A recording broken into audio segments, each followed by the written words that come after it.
I want to begin by telling you about a horrible crime that took place 3 weeks ago.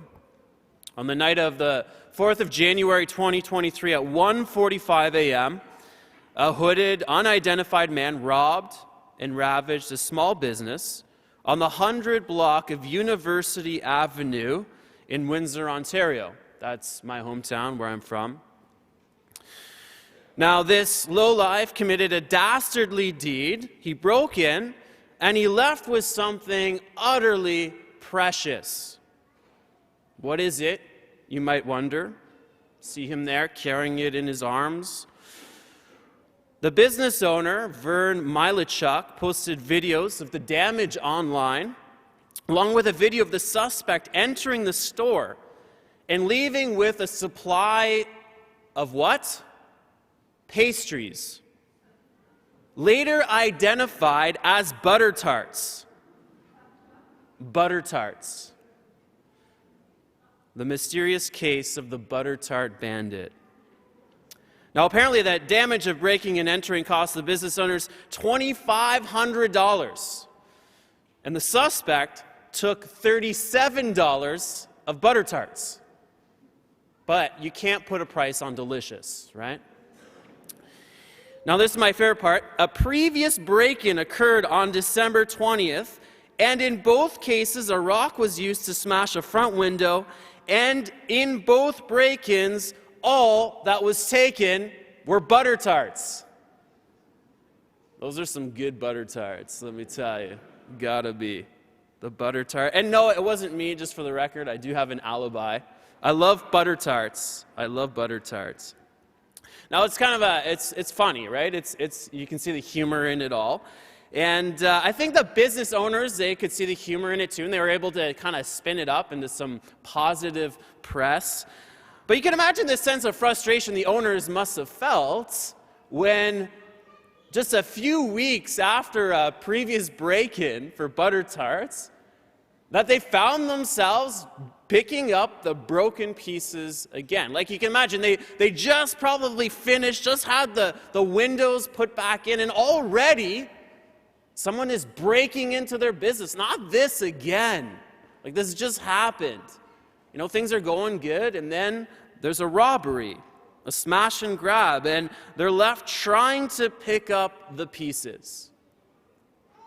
Now, I think we, on some level, know a little bit what this feels like in our own personal lives. Right? Life seems to be going well, and things are hunky-dory and humming along, and then something happens, unexpected, unplanned, and we're left trying to pick up the pieces. Something or someone happens to us. Perhaps somebody appears in our lives, kind of intrudes into our lives. Could be someone we know, a family member or a friend that brings a degree of drama around with them, or somebody else, and stirs up all kinds of emotions. And suddenly they leave. And we're left trying to pick up the pieces behind them. Or perhaps it's some kind of trauma from the past, something that happened to us that every once in a while things are going great, and then all of a sudden it all gets stirred up. Reminds us of something from the past that happened. Or it could be something more subtle, like our own self-sabotage. Things are going well, and we find ourselves in a circumstance, but then something triggers in me, and we get angry or frustrated, or something that happens again and again, a pattern of behavior that we just can't seem to break, and it ends up robbing us of our sense of peace, security, well-being. We're left picking up the pieces, like after the butter tart bandit. Now, if you can, imagine the kingdom of Israel, who themselves were frequent victims of robberies and bandits and raids throughout their history. We talk about the northern kingdom of Israel, particularly the northern tribes, and you can see that's what ancient Israel, the different tribes of Israel. And we heard about two tribes today, Zebulun and Naphtali. If you were listening carefully to the readings in the gospel the first reading in the gospel, Zebulun and Naphtali, they were part of the northern tribes who, because for political reasons, geopolitical reasons, were especially prone to raids and robberies by bandits, kings, warlords, and imperial powers, often leaving them to pick up the pieces of their lives. That was until a particularly devastating event in their history, the invasion of an empire, a military superpower, the Assyrian Empire, who embraced policies like mass deportation of their conquered people and colonization of their lands. And after that, in 730 BC, roughly, the northern tribes, they never recovered. They were a devastated people. They kind of lost a sense of their history and their unique cultural identity. Their territorial integrity was lost, and they never quite restored, never were restored to the whole kingdom of Israel. They were, in some sense, one of the lost tribes of Israel, as we say. Talk about picking up the pieces. Now, that was the case until several hundred years later, the prophet Isaiah appears on the scene, coming to this ravaged people who've lost a sense of their culture and history. And the prophet Isaiah speaks to these northern tribes of Israel. He says, in former time, God brought into contempt the land of Zebulun and the land of Naphtali. But in the latter time, he will make glorious the way of the sea, the land beyond the Jordan, Galilee of the nations. And so God is speaking directly to this people who are lost and broken and ravaged throughout their history. And he promises a restored, radical new vision of the future, of a light that will dawn upon them. And then we heard in the Gospel of Matthew. Matthew was an eyewitness to the life of Jesus. He wrote a biography of the life of Jesus. And he writes, and he links the life of Jesus to the fulfillment of this prophecy 500 years later. He tells about how Jesus comes to the lands of Zebulun and Naphtali, and he makes his home right in the middle of it. These people who have been lost, ravaged, robbed of their identity and their dignity. And he talks about how Jesus went around beginning this work of restoration, teaching in their synagogues, proclaiming the good news that the kingdom of God has come, beginning this work of restoration, healing sickness and disease among the people. And it's like Matthew is saying that in Jesus, God is accomplishing, fulfilling this promise that he made to you. That God is doing this thing today, now. And it's not just something Jesus did 2,000 years ago. No, he's actually doing it today, now. He's doing it right here, right now, in our midst, in our lives. That Jesus doesn't just come to the places that are safe and good. No, he enters right into the deepest depths of human brokenness, into those places in our lives where we feel lost and ravaged. And that's the very place Jesus wants to make his home. It's in those places where we feel ravaged, like we've lost something, where we feel weakest and most broken, that Jesus wants to do his greatest work. See, it's fitting that he went to the lost tribes of Israel to begin his public ministry. Because that's what he wants to do in all of our lives, those places where we feel lost. That's where he wants to begin. And there are places in our lives that we're afraid to look at. We're afraid to spend time thinking about or exploring because it hurts. And yet, that is the very place Jesus is waiting for us to do his work of restoration and transformation. If we can stay curious long enough to ask him the question, Jesus, what do you want to do inside of me? What are you doing right now? Where are you calling me? How are you working inside my heart and in those places that feel so dark that even I'm afraid to go?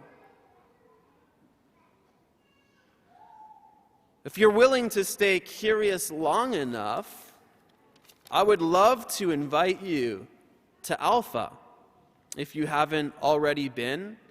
A place where people tell story after story after story of having experienced restoration in their hearts and their lives, and a transformation even. Now, what is Alpha? Alpha is a series of evenings where we gather together. Begins by eating some food together. Butter tarts may or may not be included. We watch a relevant, high-quality video that stirs up questions in our hearts that we then bring to a small group of people, break into small groups for discussion with other people who are asking many of the same questions. And something often happens in these small groups that people begin to discover how Jesus is alive and at work in their lives in ways they didn't expect to see or discover. Now, Alpha starts on this Wednesday, January 25th. And if you've taken it already, I encourage you to invite somebody in your life, someone that you know. If you want to, you can register right now from your cell phone. You can pull it out right now. I'll give you permission to tune out the rest of my homily if you want to sign up for Alpha right now from your phone. stbenedict.ca/alpha.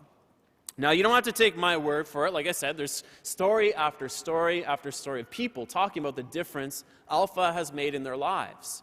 And I want to share one story. This is Vivek's story. Hi everyone, my name is Vivek and I'm going to talk to you about my Alpha experience at St. Benedict. My life before Alpha was not too bad, but it was not too good either. But however, I felt some kind of void in my life as I was always inclined to know the purpose of my life. As I was not born Catholic, I was born Hindu, but I studied in a missionary school in India. Coincidentally, my wife is also a believer in Christianity. We chose our daughter to be the part of the missionary school for her also to grow in similar environment. It was this time that we decided that we would adopt to the Christianity as our religion and faith. And despite several threats and criticism from our own community, our family got baptized. Thereafter, for the safety of our family, we moved to Canada. But still, there were some unanswered questions which were, hammering my mind, like who we are. Why do we sin despite knowing it? What is true God? And why do He want to help us? It was then I got to learn about the Alpha program while coming to St. Benedict. I thought of giving it a try with the thought that it's no harm in trying. Maybe I'll get some answers. If not, I'll learn something new. Then finally I attended it in October 2022. Firstly, my perception of the program was that it would be some kind of lecture oriented where we're going to be learning about the Jesus and the Christianity and with the Bible reading and all that stuff. But after attending first 2 sessions, I discovered it is completely different from what I had thought. I find Alpha a very interesting program. People participating with me have similar thoughts and questions like I have. They have also been through difficult time and situations, and when we all come together on Alpha ground, brings us with strong belief in God and trust. I was overwhelmed by the presence of the Holy Spirit and found that God knows everything. After attending Alpha, I have discovered many significant changes in myself as a person. I was the one who was questioning everything in my life, but now I have found peace, salvation. Jesus transformed my thoughts, materialistic desires, and things that used to interest me like recognition, social status, good fortune, money are no longer important to me. I now look at the world through different eyes. I feel love for everyone and have an inner peace that I've never imagined could exist. Constant companionship with God and Jesus helps me to carry out my duties in the best possible way, and I believe God has a purpose for my life. Alpha is a very good opportunity for understanding Christianity, embracing the faith, and discovering the divine relationship with the God.